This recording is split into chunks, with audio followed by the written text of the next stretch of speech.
Listen up and come away.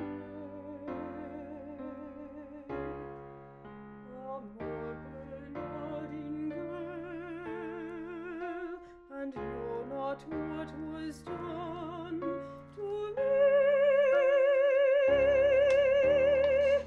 me in that old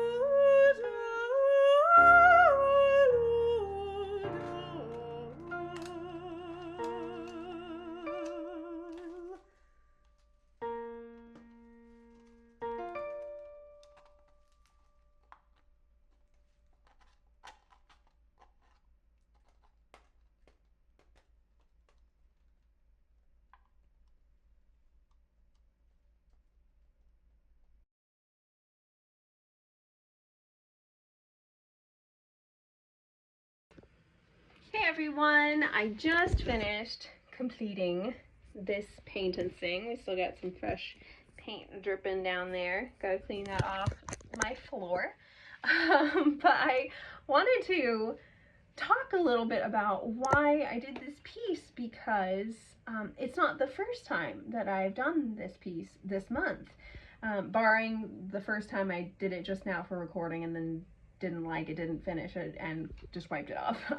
But the first time I only had one shot at it because it was live. It was in Kansas City, Missouri, and it was for this startup pilot festival that is bringing all kinds of artists together to create one interdisciplinary experience, and you work together to create one showcase. The showcase that I was involved in had the theme of tic-tac-toe to sort of like have a jumping off point thematically, and however you felt it applied to your own project. So one of the nights was an open mic, and I decided I was going to do a paint and sing, obviously, and I wanted to incorporate that theme in while still kind of doing like the thing that I do. So I did some research on tic-tac-toe, and I found that the early British version of this was called Noughts and Crosses, which I liked that idea because it sort of brought in a little bit, the idea of a cross kind of opens up the field thematically for a religious sort of context. Even though that's not really the direction we went in our showcase, that was what I chose to do for mine. And so I thought, okay, what's a piece that I don't have to rush to learn, that I've probably maybe done before, that has to do with, it's June, so maybe LGBTQ composer. I thought, Aaron Copland. I've heard an organ talk sometimes, poems by Emily Dickinson. And of course, Aaron Copland was gay, and Emily Dickinson was ambiguous at best regarding that area.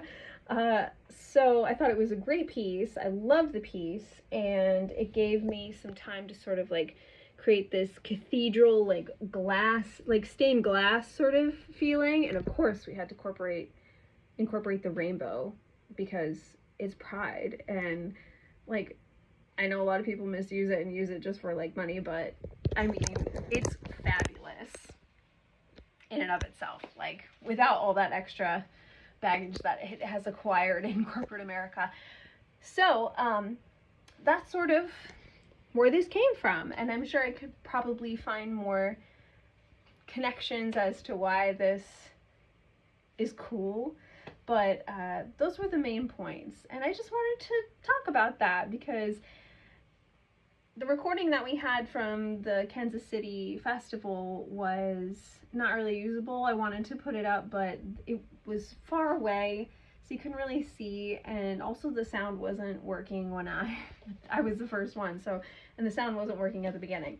So I was like, well, I have to do this. So I have one more piece that I originally planned for June that I'm going to crank out in the next couple days, which I'll keep a surprise.